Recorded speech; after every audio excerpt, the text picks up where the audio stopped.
pussy. Thank you so much. You have no idea how much this means to me. And that such an amazing group of people can gather in a church of all places.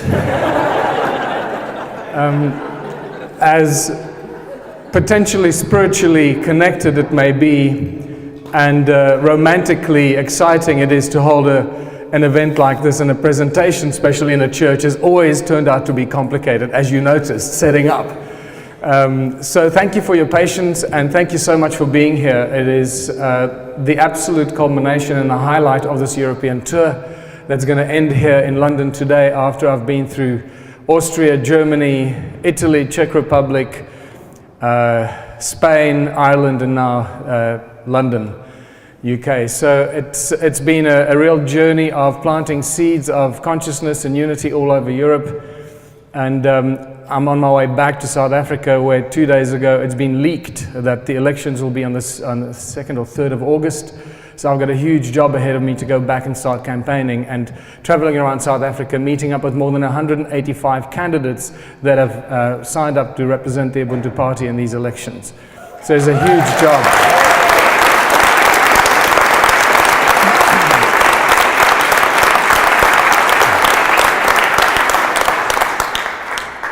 And the reason for my trip around Europe was really to, first of all, just expand on the philosophy, the ideas, and the plan ahead for the Ubuntu movement and also the Ubuntu party in the various countries, to meet the incredible people that have started to resonate with this philosophy and this very simple way ahead for all of humanity, and also to lay the foundation and find the core group of people in each country that will take on the movement in each country. So far we've had a 100% success rate.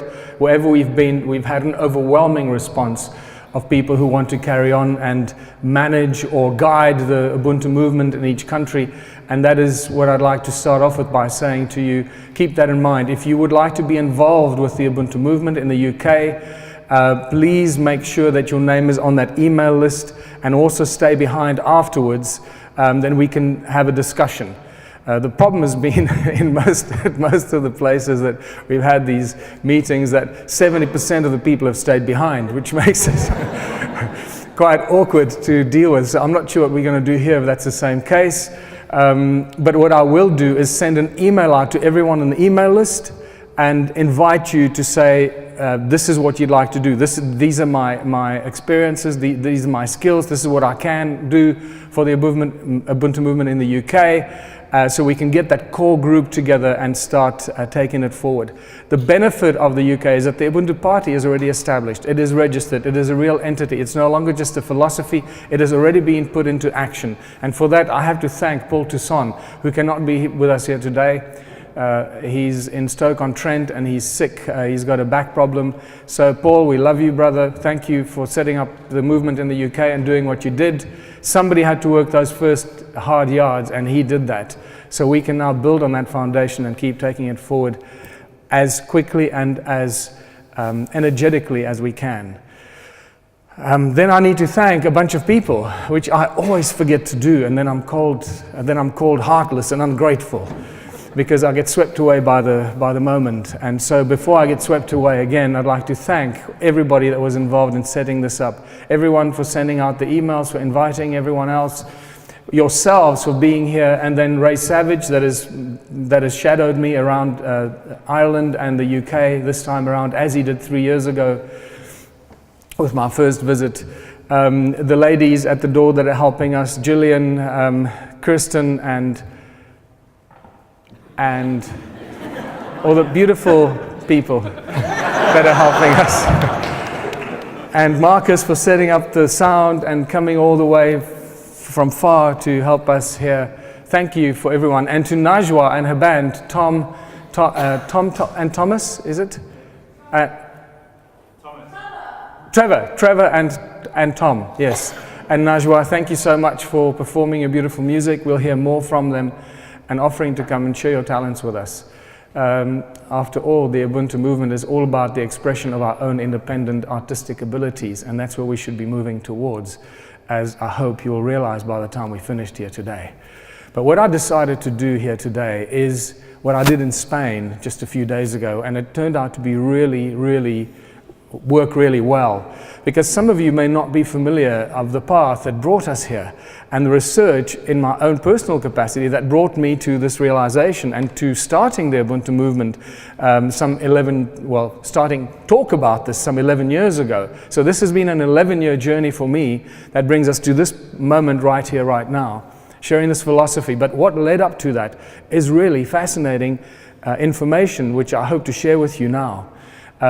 Take you through this very concise and compacted presentation of ancient human history, civilizations, ancient vanished civilizations of Southern Africa, so you can see the unfolding of how this comes to be. The great human puzzle, most of us have wondered, who are we, where do we come from, and why are we here? And yet we are still stuck for answers on this deeply spiritual question, seeking for the meaning of life. Although many movies have been made about that, we're still struggling with the answers to these very simple questions. More than 500 years ago, the Portuguese explorers came around the Cape of Good Hope, or the Cape of Storms, on the way to the east, and they found an amazing bit of information. They found ancient stone ruins in southern Africa, and when they asked the people that lived there at the time, where do these come from? Who built them? They were told, we don't know. We don't know who built these. And yet our modern historians claim they know exactly who built them, when they built them, how they built them, and all this kind of nonsense gets put into our history books. The fact that many of these ruins have no doors and entrances, which remains one of the major puzzles in this mystery, is a clear indication that we're dealing with something very special and very unique. They are often called cattle kraal, of little historic value, and you'll realize that these original structures have nothing to do with dwellings for humans or animals. Just to show you what some of these look like, and this is why I was worried about the light, because hopefully you can at least see something. There are many of these stone structures. Some are simple, some are very complicated. And like I mentioned, there are several studies that have been done since 1939 that clearly show and state from various university groups and archaeological groups that tell us that the original structures had no doors and entrances. Yes, there are many that have been found that have got doors and entrances that have been made in them, but that is just a recent modification of what was previously something very, very different. You'll notice that some of them are very unique structures and shapes, and each one is completely and utterly unique. No two stone circles are the same.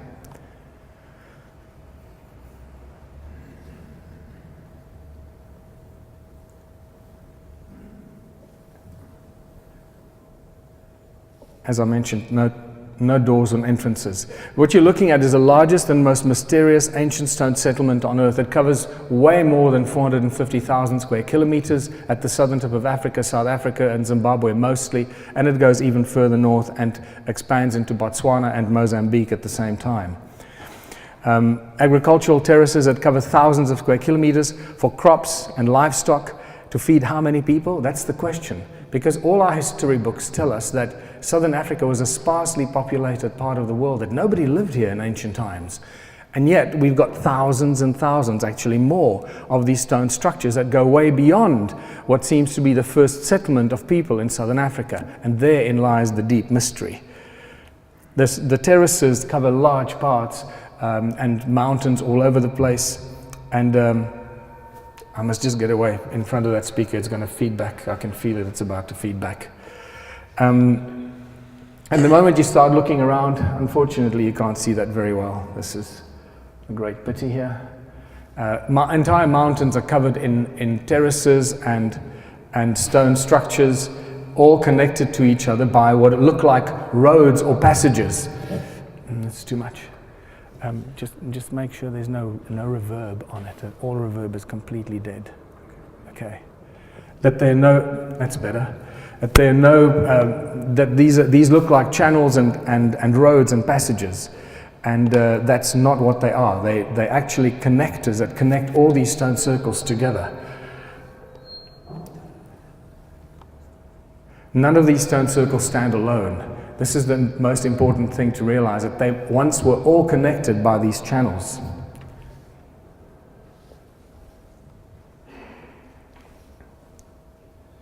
Can you see at least any of that? Okay. And then on the left there, it's just such a pity that this lighting in this church is really so bad. The guy that designed the lighting here. Yeah. And this was really the great mystery. So many stone circles and all connected by these channels that look like wires connecting them together, no doors and entrances. Clearly we're dealing with something far more mysterious than just dwellings for animals and cows and humans. And that's exactly what they are, something far more mysterious. And at the heart and at the center of them all is this beautiful site called Adam's Calendar. Well, I gave it the name Adam's Calendar when I first came face to face with it in 2007. Until then, it was only known by Johann Heine, who discovered it or rediscovered it in around 2003. It's about to feedback. 2003, and then I started working on it and called it Adam's Calendar because I realized it was probably somehow connected to the origins of humankind. And that's exactly what it is. I didn't realize how close to the truth I was, because when I met Baba Credo Mutwa a year later, he told me that he was initiated there in 1937 as a young shaman, and that it is a well-known place by ancient African knowledge keepers, and that they call it Inzalo Yelanga, or birthplace of the sun, where humanity was created by the gods. And it wasn't just any kind of god, it was a specific god by the name of Enkai in African mythology. And Enkai is the same entity as we read about in the Sumerian texts, called Enki. Can you hear me? Okay, good.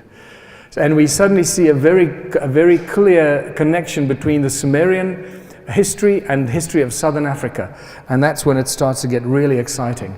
Very difficult to see it in this light. It is a very badly destroyed site. Here's a 3D reconstruction of it.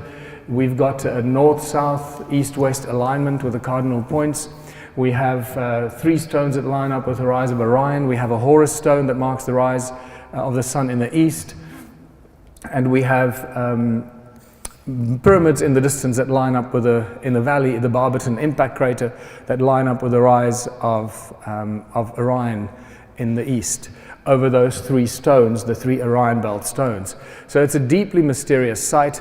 It is directly connected on the 31 degrees east longitudinal line with Great Zimbabwe, and if you carry on going north, you end up right up in the Great Pyramid of Giza. So it's all aligned along that line, and that just deepens the mystery and makes us realize we're dealing with something much, much older than we realize. At this stage, the age of the site is estimated by me to be about 285,000 years. 285,000 years. That is not a small number. Very, very different and way out of the paradigm of most historians and archaeologists today.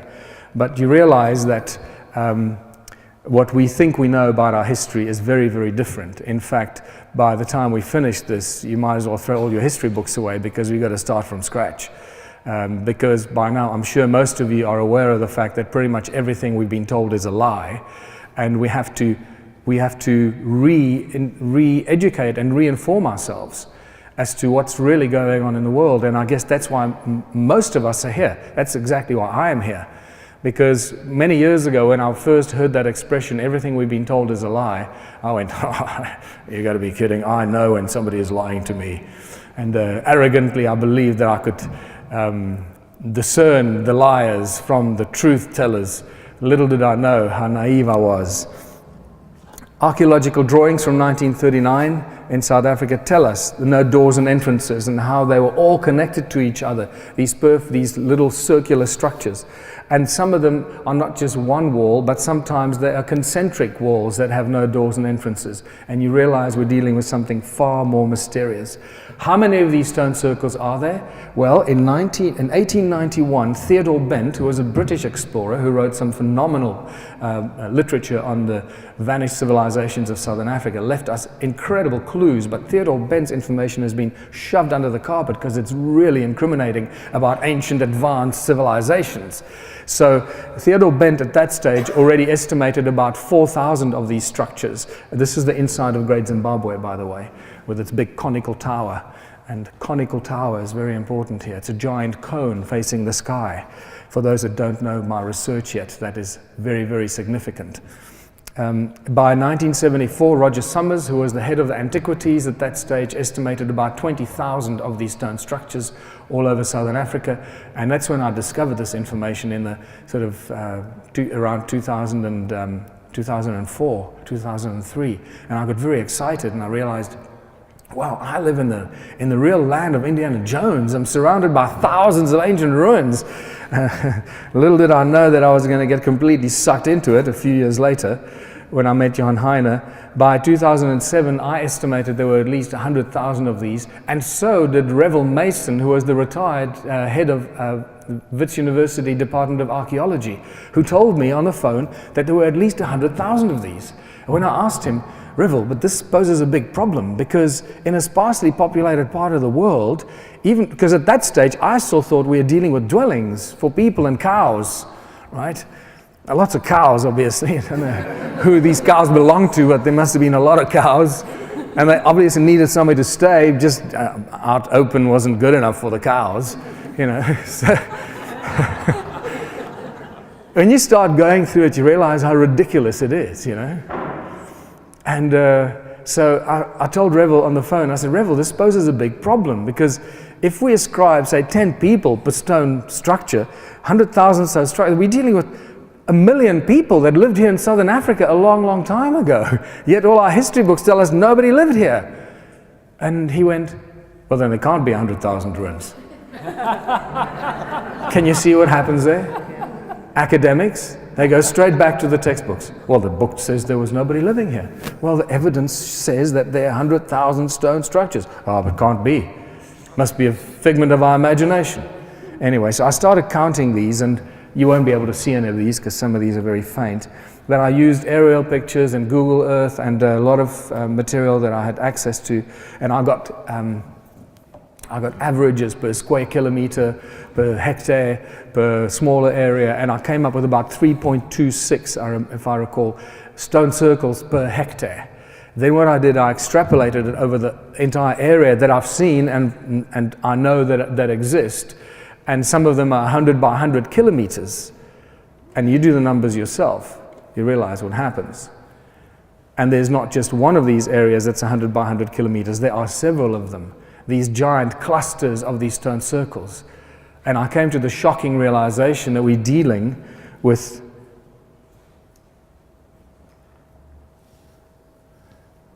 more than 10 million stone ruins scattered around southern Africa.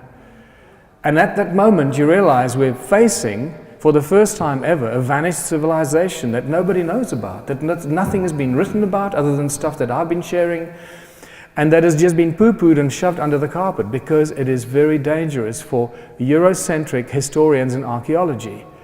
And this is what is becoming very important because it's now playing a central role in what we're here about the enslavement of the human race, about the abuse of humanity right across our planet, and we are finding the foundations of this and the origins of this in southern Africa. This is why I am on this path, because we've stumbled upon the beginnings of our enslavement as a species.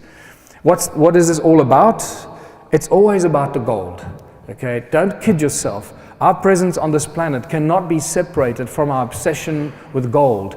But keep reminding yourself that it's not our obsession with gold. That obsession has been imposed on us by those who came seeking the gold. And that in itself is a whole other story.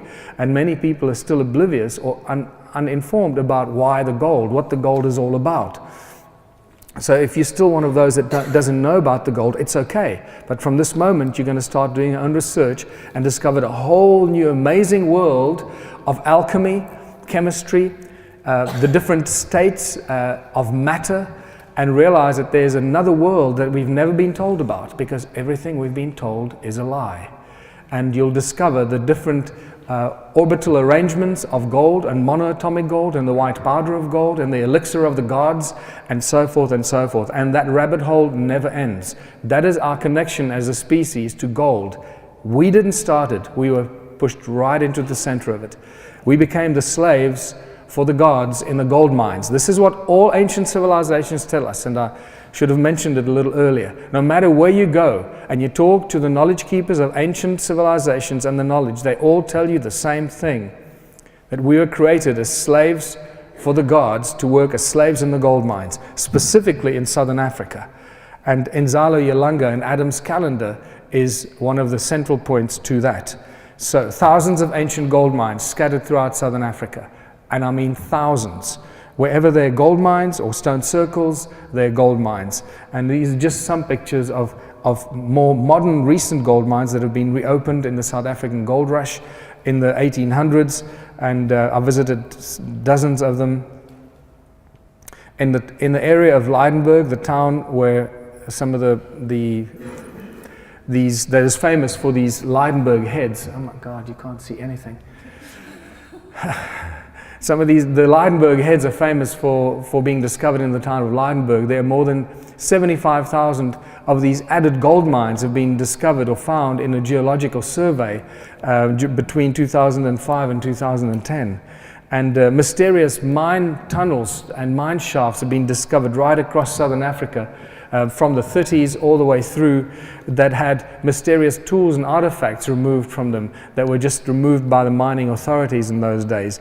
And in the 1990s, De Beers admitted to finding a 22,000 feet deep mine shaft cut with absolute precision that indicated some sort of laser technology. Anglo-American has a secret file that covers up many, many ancient mines. And the reason I know this, because I was told this by the chief geologist for Anglo-American over a beer at a pub. And he even gave me his card. It's amazing what people volunteer when you talk to them in a pub. The miracle of beer, yes. Loosens the tongue, gives away secrets. Just as recently as 2014, December 2014, a friend of mine told me that he was working in a mine, and one of the shafts, one of the passages just suddenly caved in, a modern mine, and opened up a huge underground shaft or a passage that nobody knew about. So it was very quickly closed off, shut down that side of the mine. Everyone was evacuated. No one is ever allowed to go back in there. And that whole section of the mine was closed up. Instead of getting excited saying, wow, we discovered something interesting here, no, they shut it down, and no one is supposed to know about this. And just before I left South Africa, there was a huge media leak that disappeared, that in the town of Carletonville, which I'm going to talk about now, a huge sinkhole appeared, and a huge underground, they described it as an infinite underground open cave that you can't see the edges of it. It was opened up, and it was just leaked once, and then never again. All media just stopped talking about it, and I understand why. I'm going to come back to that. In northeast Zimbabwe, there are thousands of these Nyanga pits, or these what are known as slave pits, or grain pits, or animal pits. Again, it's got to be slaves, animals, or food, or dwellings, right? Well, we need a plug. It comes back to energy. We're going to talk a lot more about that. Electricity, the tool of unification.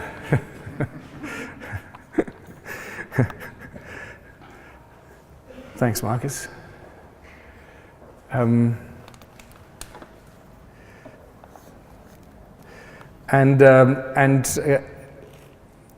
Kritzinger is a geologist at Zimbabwe University who published many papers on these slave pits, because she found that they must have been used as some sort of processing tanks or processing places for the extraction of gold. She found that they have inlet valves and outlet valves, and in the outlet valves she found up to 2 grams per ton of gold sediment. That's not going to happen unless you're processing gold in there. So these are very simple conclusions that we can reach. And then in an incident I just mentioned, in a sinkhole in Carletonville, the same town, I grew up very close to those towns, the gold mining towns. I grew up in a town called Western Area, about 50 kilometers from Carletonville. And around 1975, a sinkhole appeared, And a bunch of guys went down the site to test their mining equipment. When they got down to the bottom, they found one of the sides caved in. They opened it up and walked into it, and they found a tunnel that looked something like this, a paved tunnel all the way around that they were completely stunned by. They walked into the tunnel, and several meters into the darkness, they stumbled upon one of these.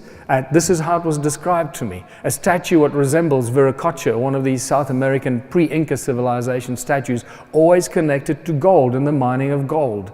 So, and this was actually told me by Raymond Dix's father, who died 6 months later, who for 2 years was trying to talk to me and to tell me something, and eventually Raymond Dix was my legal advisor, our legal advisor with our actions against the banks in South Africa.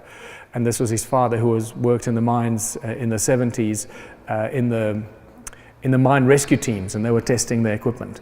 And he said he never told anyone until he told me, because he just thought they would think he's nuts. And then 6 months later he died, so at least we carry that story.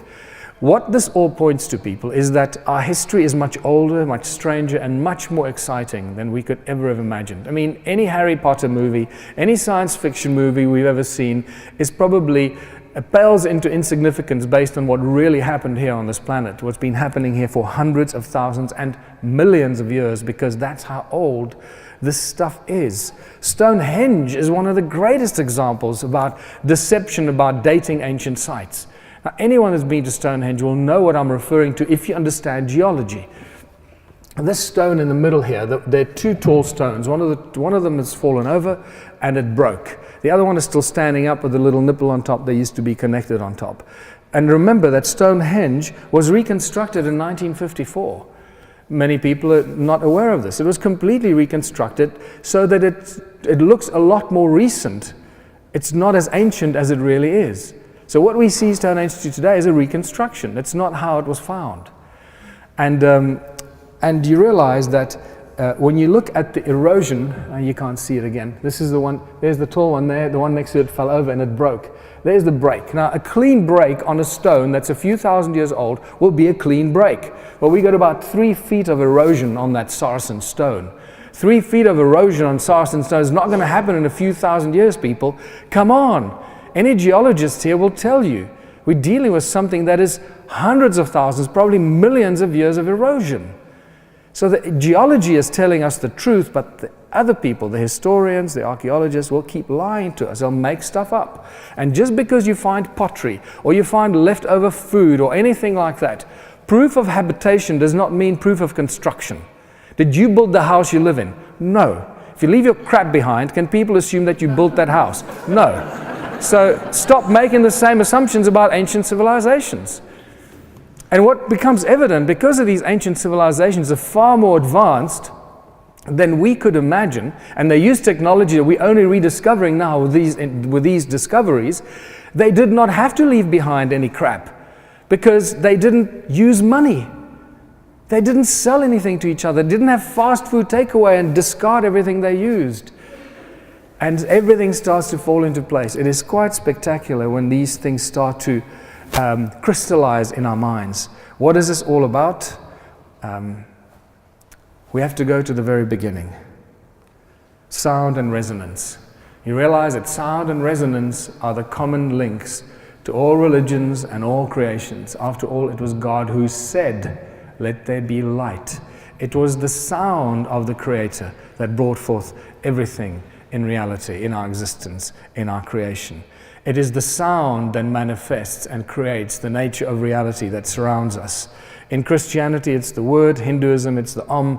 The Egyptians believed the universe was sung into creation, and the Aboriginal people, or the original people, not the Aboriginal, the original people of Australia, tell us that the university and the world was brought forth with sacred songs, with 3 sacred songs.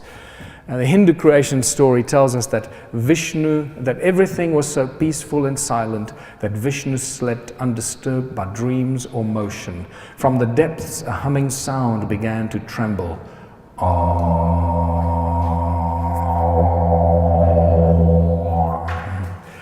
best impression of a didge. It grew and spread, filling the emptiness and throbbing with energy. The night had ended. Vishnu awoke. It's just a dramatic way of saying God said, let there be light. And you start realizing it's all the same story. But now we're going to ask ourselves, what is sound?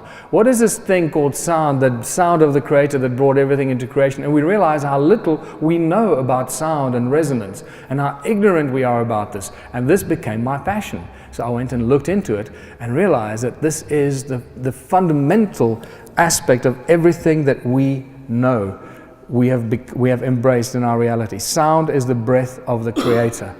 And once you realize this, you can also very easily explain why sound can do the following.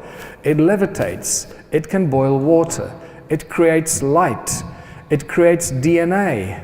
Sound heals and destroys pathogens. It can cure all disease. Sound moves beyond the speed of light. This is one of the best kept secrets in science, people. And sound can turn into this thing called hypersound, and we can use sound in the form of Phaser beams and Phaser technology as opposed to laser beams. Sound can make things invisible. Sound energizes the water we drink and the air we breathe, without which the air would be useless and the water would still not sustain us. And sound is a precursor to electromagnetism. And these are just a fraction, tiny, small amount of things that sound does. Now, unfortunately, I can't show you this, but you can go and look all find this out for yourself very quickly. Just Google this on YouTube, and you'll see, put sound on a metal plate, and you'll see these incredible structures that are being formed. I don't know, maybe it will work, but no.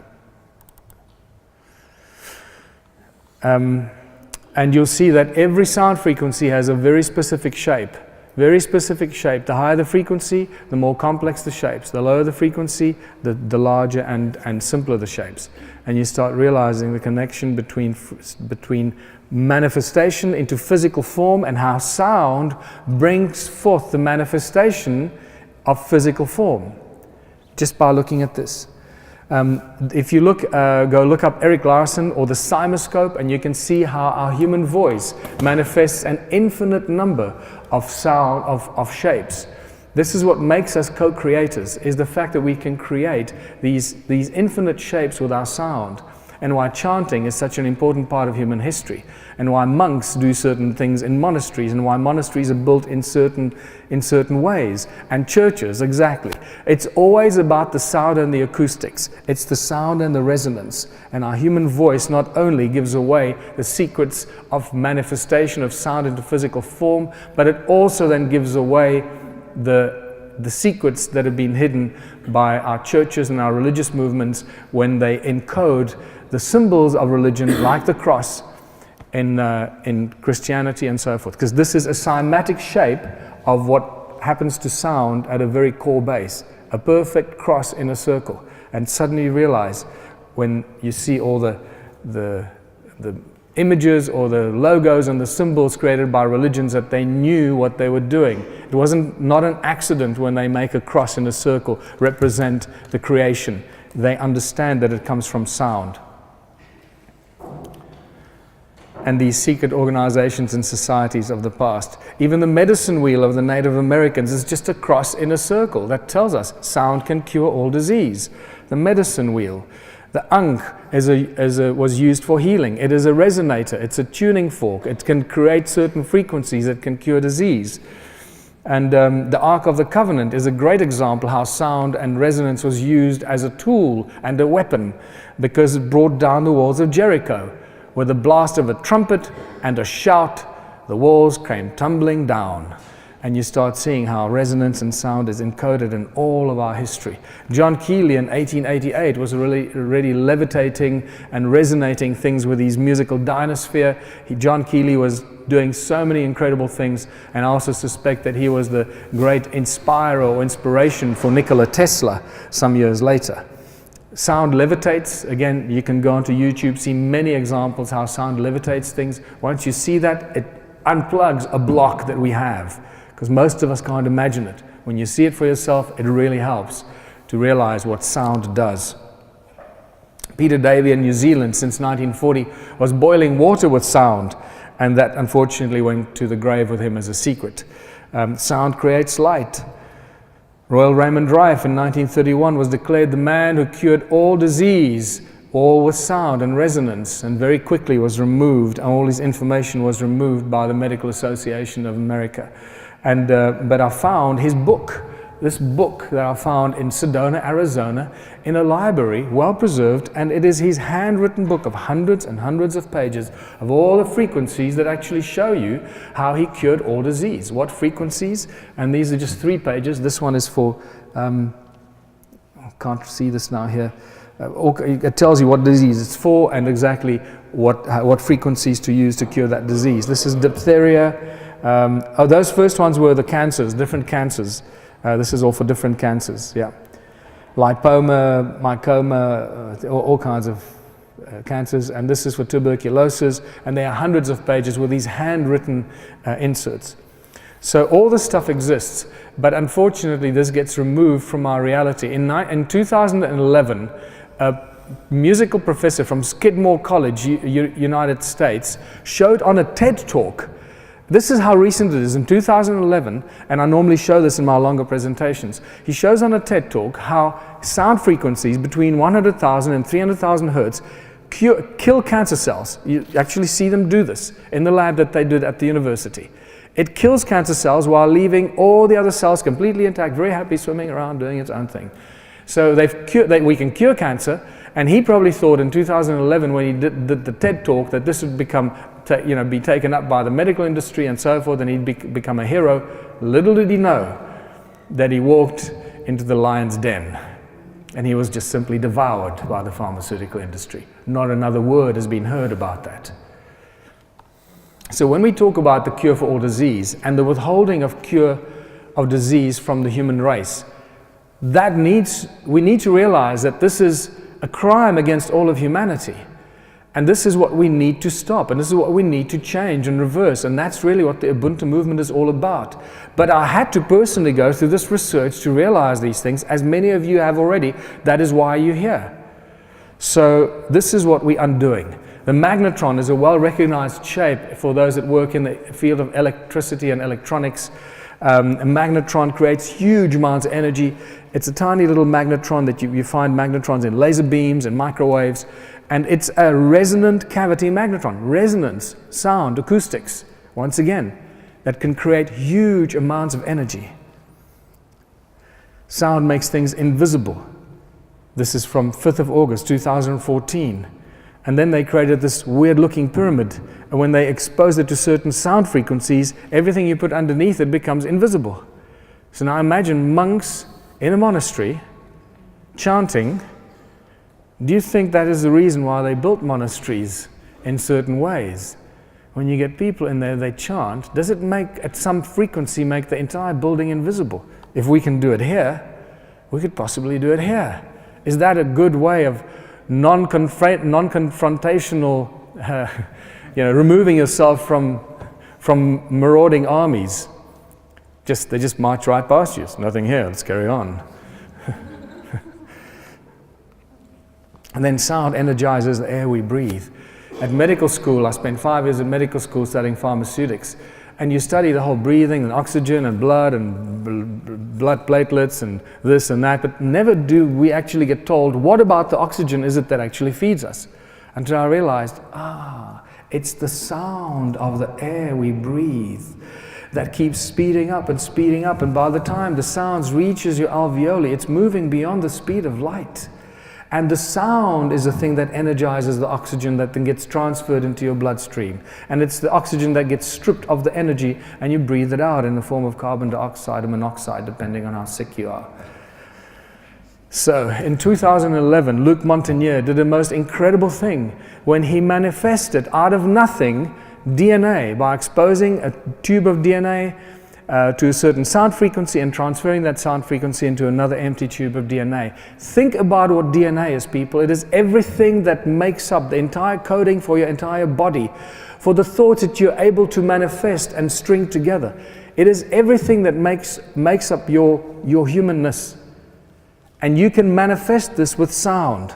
Now you can start imagining how important this thing called sound is and resonance in our reality. And this just gets more and more exciting as you work with sound. We're just really touching upon the subject here because it is grossly misunderstood by most people. In 2005, and 2 years later, it was reported in the American Institute of Physics that 3 undergraduates and 2 high school students moved sound beyond the speed of light at the Tennessee State University. It was reported and very quickly buried. It's spectacular how this kind of scientific breakthrough just gets removed. Curing of cancer, moving sound beyond light, speed of light, all these things. And it's happened at this institution here in 2005. Sound, in this case, we're starting to realize, is the ultimate source of free energy, because it is a thing that's responsible for everything manifesting out of that nothingness. And in there lies the secret, actually. I really don't want to digress too much. I get so excited to go down that road because it's so exciting. It really opens our minds. But, you know, Nassim Haramein has proven beyond any doubt with his research that the density of the vacuum is infinite. So in there actually lies our ability to understand how sound and resonance can move beyond the speed of light. In fact, it is infinite. To explain it in our reality here, remember, the denser the medium, the slower the speed of light. Right? If you put light through a prism, it slows it down and breaks it down into the different colors. So if you put light through a Bose-Einstein concentrate, it slows light down to about the speed of a bicycle. But when you put sound through a dense medium like water, it travels a lot faster. So if you have an infinite density and you put sound into it, what happens? It moves infinitely fast. That's it. That's why everything in the ether is connected instantly, because the density of the vacuum or the ether is infinite. So this is why sound and resonance is the connector of everything. And we can start understanding how our thoughts can reach everyone and anywhere in the universe at the same time. Everything in creation can be affected by our thoughts because we've just created energy and we've put it into physical form, into a frequency and resonance out of nothing. We just make it up. It's amazing.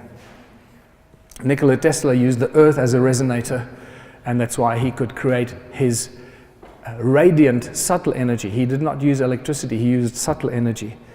And he told us that the earth rings like a bell. And this is why that energy could be used all over the world, but we know what happened to him. What does this all have to do with ancient civilizations? Everything, because they understood this thing called sound and they used it for everything they did. And this is where I started finding these mysterious cone-shaped tools that first puzzled me. But I started finding them everywhere around the stone circles of southern Africa. And I realized that they were not exclusive to the ruins of southern Africa.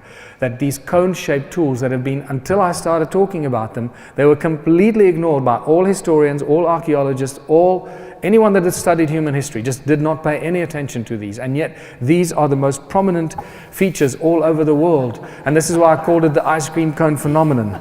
And Ed Leach Scullin in southern Florida in the 1920s built what is known as Coral Castle single-handedly with cone-shaped tools. He was reported to be holding ice cream cones in his hands while he was levitating these giant, many ton coral blocks of coral. Apparently, the largest stone in Coral Castle is 90 tons. Yeah, it's just not going to happen if you don't have advanced technology.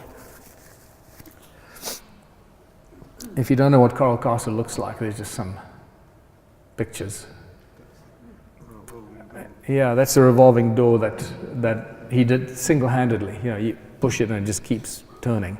You know, you don't do this on your own unless you've got some seriously advanced technology. I don't know if any of you have ever tried to build anything or try to move rocks out in the field or on the mountains. I have. You know, anything more than 50, 60 kilos becomes a huge problem for one or even two people. And this is cone-shaped tools in ancient mines in England. Cone-shaped tools in Egypt. Dozens on display. Everyone's been ignoring them. No one pays any attention to them.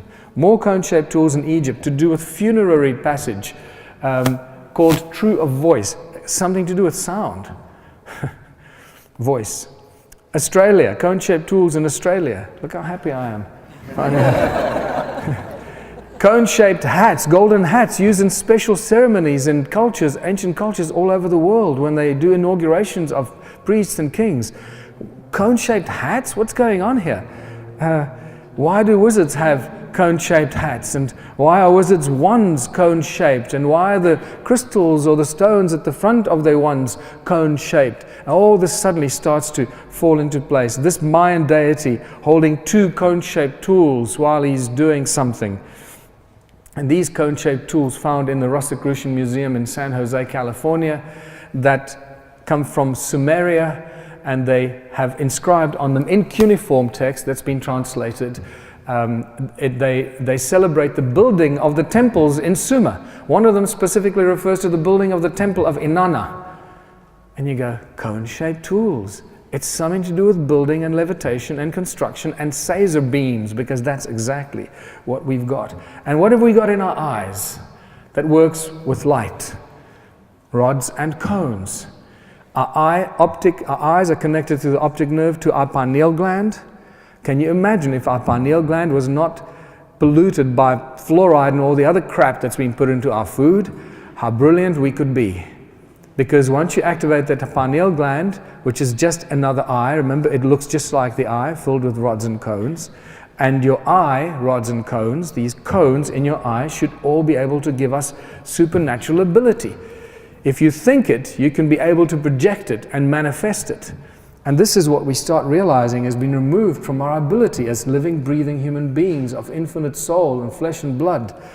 And then we realize that there's very clear images show us that humanity has been taken control of by these weird-looking beings, these bird-headed beings and winged beings and all these guys doing weird things to people in ancient times with cone-shaped tools that look like pine cones, suggesting they were doing something to our pineal gland.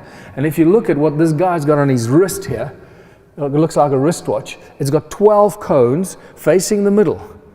If you cut those 12 cones in half, you'll see how that control with sound and frequency, how that manipulation from ancient times translates into manipulation in modern times.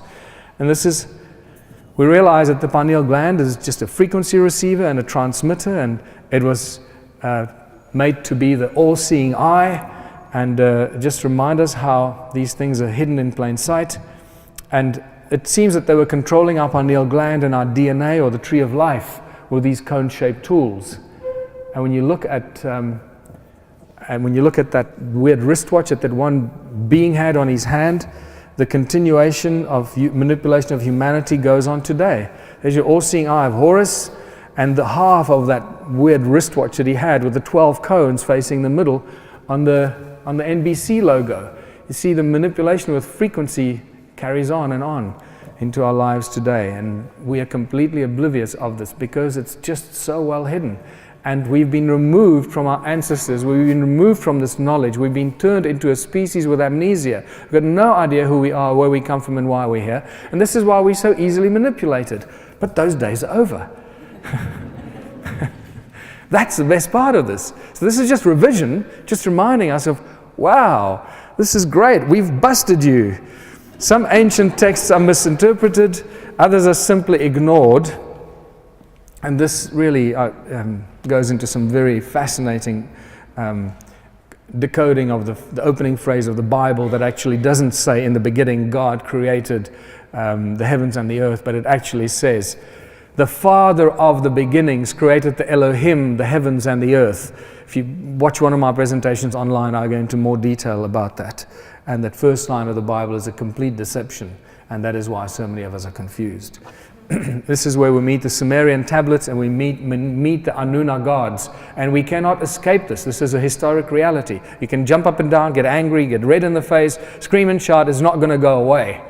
We have to face this reality. We have to face this, what I call the terrible truth. Once we get through the denial and the anger and the whatever we go through emotionally, we can then say, okay, what are we going to do about this? And that, I believe, is why we're all here today.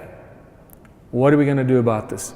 I just want to remind you that all of this is just revision. It's just good to know. It makes us feel better about ourselves because it gives us a deeper understanding of why we're in this mess. But what really matters is, what are we going to do about this from this day forward? We cannot continue the way it's been going on for thousands and thousands of years. And we meet Anu, Enlil, and Enki, this apparently holy trinity of the Anunnaki, these Anuna gods, and we meet the work in the Abzu and this character called Enki. Remember, this Enki is known as Enkai in Zulu tradition, the creator of the human race, to be slaves in the gold mines. This is the same Enki that we meet in the Sumerian texts. And this is one of the translations that you find in the Abzu. Enki plans was conceiving where to build his house, where for heroes dwellings to prepare, where the bowels of the earth to enter, to mine the gold. And we meet Enki's mines and technology. The earth splitter Enki there established, there within the earth a gash to make, by way of tunnels earth's innards to reach, the golden veins to uncover. And this is just a small fragment of what's been going on. Let us create a Lulu, a primitive worker, the hardship work to take over. Let the being, the toil of the Anunnaki carry on its back. And this is where we get to we can carry on and on and on. It's just, let's get back to why we talking about sound and resonance. And I started finding these weird shaped stones, these elongated stones that ring like bells. And again, go onto the YouTube and look at this video where you can see these stones ringing beautifully, and each one very specific frequency. And we realize that we're dealing with quartz, silicon-based technology, people. Quartz has memory, silica has memory. It conducts light and sound. This is the most advanced technology we have. All our technology is silicon and quartz-based technology, all to do with light and sound. We can store trillions of data, trillions of terabytes of data in crystals. Memory data, yeah, in crystals. But are they using that in technology? No, of course not. It's not good for business. So that's not going to happen.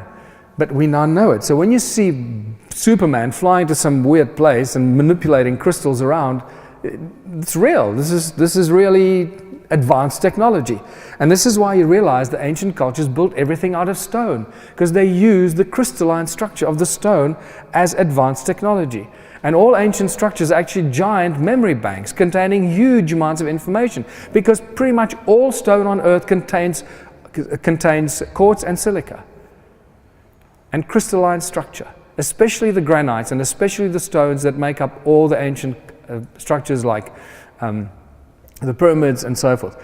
Sandstone is pretty much, crystalline structure. So we realize that all these ancient structures are giant machines, all working with sound and resonance, all activated by light and sound. And this is why the passages are aligned with the movement of the sun. At a specific time of the year, on the equinox or on the solstice, the sun comes down this passage and at sunrise, and it hits the standing stone here, which is what? It's a giant crystal. It's full of crystalline matter. And it activates the machine from the frequency of the light, and the frequency of the sound in that light activates the machine by hitting this standing stone. And the machine starts to do something, because it picks up those frequencies, whatever that thing is that the machine is supposed to do. And then when the sun comes up on the equinox, it makes the machine do something else. When it comes up on the winter solstice, it comes in and makes the machine do something else. And that's why also the stars and the sunlight and the moonlight is aligned with the machine, because we might think that the stars are faint, they're just flickering little stars, but that light and the sound associated with that light is very, very powerful. And it activates these ancient machines. And you realize that they're still active today. Otherwise, you wouldn't be able to photograph things like this that come out of the pyramid. It's still resonating and giving us frequencies that we can't understand. And this brings me back to the stone circles of South Africa, each one being completely unique. If you study cymatics, and this is a cymatic pattern, this one I think represents the vowel A. And you realize that that's exactly what these stone circles are. Each one is a cymatic pattern, representation of the subtle frequencies in the earth at that specific point. And we realize that we're dealing with a giant energetic structure, a giant energy grid which is still active today. More than 10 million of these stone structures, each one representing a sound frequency. The stones in the walls that make it up begin to resonate, and they amplify those sound frequencies, and they're all connected to each other by these channels that connect them to each other. So we're dealing with a huge energy grid, and we know this because we measured it. Some of these stone circles are shaped in the form of magnetrons. Now, if a little magnetron this size can create enough energy to create a laser beam to cut metal in a split second, You can imagine how much energy a 40-meter diameter magnetron will create that's made out of quartz.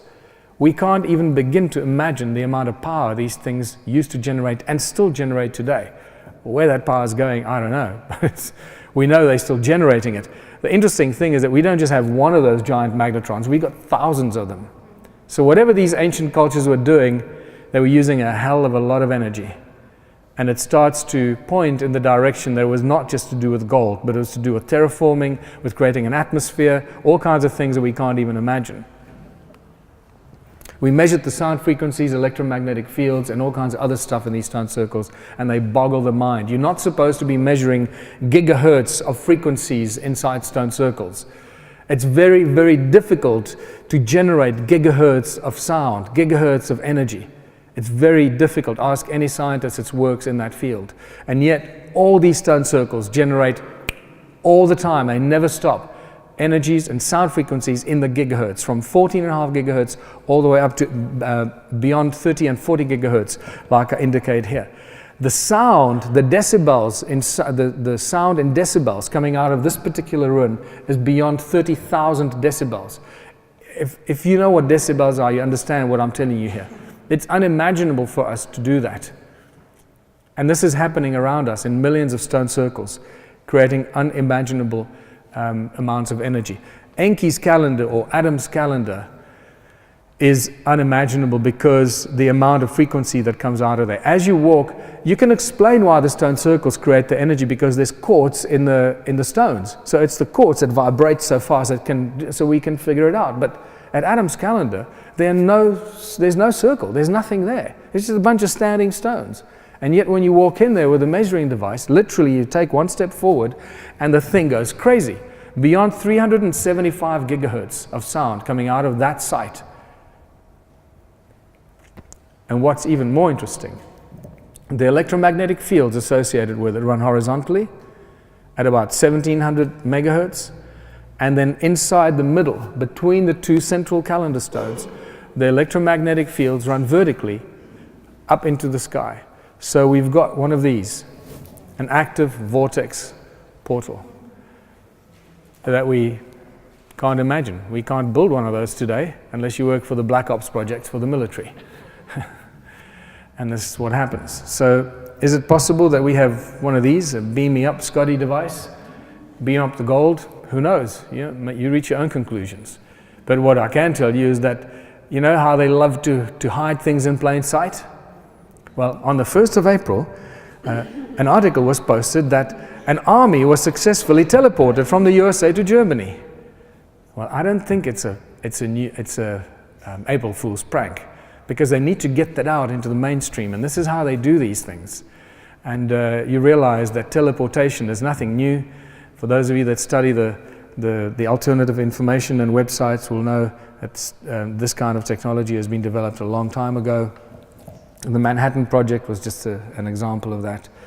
And it brings us to the sacred stones, these mysterious donut-shaped stones that thousands of them exist around southern Africa. Now these are supposed to come out of the Stone Age time. They're supposed to be weights for digging sticks, and just another insanity that's been promoted by our historians that just can't figure stuff out. God bless them for that, but this is a whole new way of understanding technology. When we put one of these into water, thousands of tiny bubbles formed and started spiraling around, going into the center of the stone. We started measuring very powerful energies around these stones that baffled me, and I started to realize that it's probably got something to do with Caesar technology. Because in 2009 is the first time that we were introduced to Caesar technology, taking sound and speeding it up through a cone that then projects out a Caesar beam, not a laser beam, a Caesar beam, sound amplified by stimulated emission of radiation. So it's the Caesar technology that creates a vortex field. And what happens around a vortex field? It distorts gravity. This is well documented since the bloody 30s already, that vortex fields distort gravity. Now suddenly we're getting to understanding how cone-shaped tools can be used to levitate and manipulate matter, because they distort gravity and much, much more. And this is also, by the way, how bumblebees and dragonflies fly. They don't fly by flapping their wings. They fly with their wings are filled with tubes, hollow tubes, and the sound of the frequency of the wings they make goes down their tubes. And guess what is scattered all along the little tubes along their wings? Thousands of tiny little cones that capture that sound frequency and project it in all directions, creating vortex fields coming out of the wings of the bumblebees and the dragonflies, creating a gravity-free zone around that insect. This is how these insects fly, using sound and resonance and cone-shaped tools built into their wings. Now try and explain this to an archaeologist or a historian about how ancients moved stuff around. This is why you need to realize that everything is connected. If you try and separate anything from anything else, you're promoting the agenda of those that have pushed us into the agenda, separating ourselves, separating us from each other, separating the subjects at school from each other, you know. You can't mix science with history or with religion, they're separate subjects. This is the part of the problem that we need to overcome. Everything is connected. And by studying this stuff, you realize how quickly we can break through our blockage of knowledge. So I started realizing or figuring out that these torus stones may have been used as energy generators because they're vortex field generators, and possibly pushing the energy into the cones that then capture that energy, and it speeds up until it pushes it out as a Caesar beam at the front. And these stones are very powerful toroid vortex generators, and this is one of them that I handed to Nassim Haramein in that particular stone there, which is now in a laboratory in Seattle being studied by a bunch of scientists, and we've made some amazing breakthrough. We've already trapped scalar waves coming out of the stones in ice. So we've already proven in our little group of scientists that these torus stones are actually very powerful energy generators. But this particular stone is a stone that crashed the TSA system at Doha International Airport and stopped the plane from taking off, and I had to go out and take that out of my bag, and men with guns were very confused. But it's a great story. I don't want to go into it, but if you watch any of my presentations, I'll tell the full version of the story. It crashed, listen carefully, that stone crashed the TSA security system. It shut down their computers. Okay. We have to thank Homeland Security for proving that stones are ancient advanced technology. And this is where we realize that the earth, the ancient sites on the earth are not just scattered all over the place randomly, and that they've put on very specific nodal points, cross lines of very powerful energy fields. And we actually get told in the Sumerian texts about this. That's what blows my mind. This particular clay tablet tells us that in the distant days, in those days, after destinies had been decreed, after An and Enlil had set up the regulations for heaven and earth. I mean, these dudes weren't playing around, okay? Enki, the exalted knowing God, by the rules for heaven and earth, the fixed rules, he set up cities. So he talks about rules, some sort of rules, heaven and earth, some sort of fixed energetic lines that they put the cities on. And you realize that these rules are actually encoded in modern military. David Wilcock actually broke this information several years ago when he referred to those white lines around the earth. They refer to them as the rules. They don't know where they come from, but they've always been there. Some sort of an energetic grid around the earth that is encoded in all the military and Air Force logos. And that's when I realized that that's exactly what all these ancient sites are. They're the generators of the energy that somehow keep these rules or this energy grid around the earth. Because it just doesn't make any sense. These advanced technology on a gigantic base. By the way, if you put your ear to this obelisk and you tap on it, it rings like a bell, like those stones of mine that I have in my museum. And if you look at these ancient structures, they're just too many pillars, not enough space. It's got nothing to do with offering food or worshipping the gods and so forth. That's just the distraction. It's when you start looking at it from aerial photographs that everything starts to fall into place. And you realize too many pillars, not enough space, and it goes to the Parthenon and all these ancient sites all over the world. They just don't make any sense, all connected together. These giant pillars on a big platform that just doesn't make any sense why they would build this. And you realize that these are not temples, but they're actually templates. And these are actually giant circuit boards made out of silica and quartz. And here's one of the best examples. giant energy circuits that were built to do something, to generate huge amounts of energy, and the obelisks were either pushing the energy up into the sky or sucking it from the sky to start these giant energy devices. At one of the talks that I did 2 years ago, 3 years ago now, at Contact in the Desert, after this, a guy came out and he stopped me and he said, "Hey, I designed circuit boards in Seattle, and this is exactly that." And he started describing to me what these different parts of these circuit boards would do. And he said it seems that they had the same problem in ancient times to disperse the heat, just by looking at these. And it goes on and on. And there you go. There's a giant energy circuit. It just doesn't make any sense if you start thinking about this as a place of worship. Are you kidding me? Really? And suddenly microprocessors become gigantic processors over there, and you start seeing how blind we've been to the reality around us.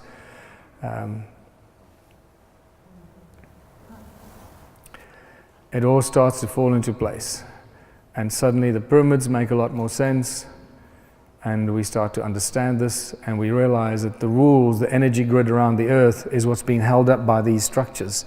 Whether you go from the Parthenon, which is completely destroyed, the structures around that resonating chamber that still remains have been destroyed. But what's important to note, it seems like human sound or human noise was used to start these things up, because they're all connected to these amphitheaters. And there's an amphitheater there, amphitheater here. They're all connected with these resonating pillars to each other, and then they plug into these giant circuit boards on top of a hill. Here's another one. There's your amphitheater connected with resonating pillars to the circuit board here that's now completely destroyed. Here's another amphitheater connected to the destroyed circuit board on top of the hill. It looks like they put people into the amphitheaters, they get them excited or get them scared or make them shout and sing, and the sound of the people activates those circuit boards. What's important to note that these amphitheaters are built absolutely precision acoustically. So they amplify the sound so incredibly that it works as an activator or resonator. Here's another one. This is in Algeria.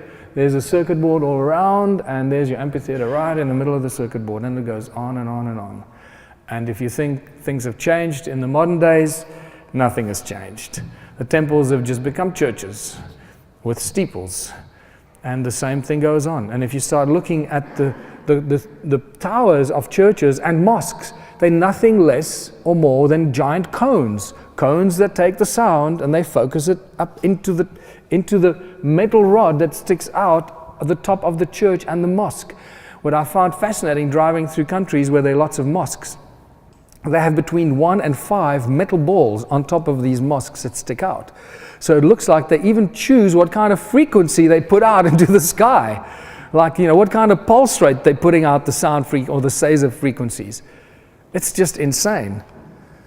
And then obviously this is the big daddy of them all. And this capturing and sharing of sound. And there you can see the cross on the top, sound. Sound, the symbol for sound and the source of everything is the cross. Right at the top of the sound catcher, the giant bowl that catches the sound and the resonance. The symbols and the information is everywhere, people. And we realize that our business centers and cities are nothing less and nothing more than giant circuit boards today, resonating with all the people and all the vibration and all these giant buildings, skyscrapers just vibrating. And here in London, you got a giant obelisk, which is, if that's not enough of connecting us to the ancient stone structures. City grids are giant circuit boards all connected to each other, like the stone circles in southern Africa, connected to each other with these channels, channeling energy.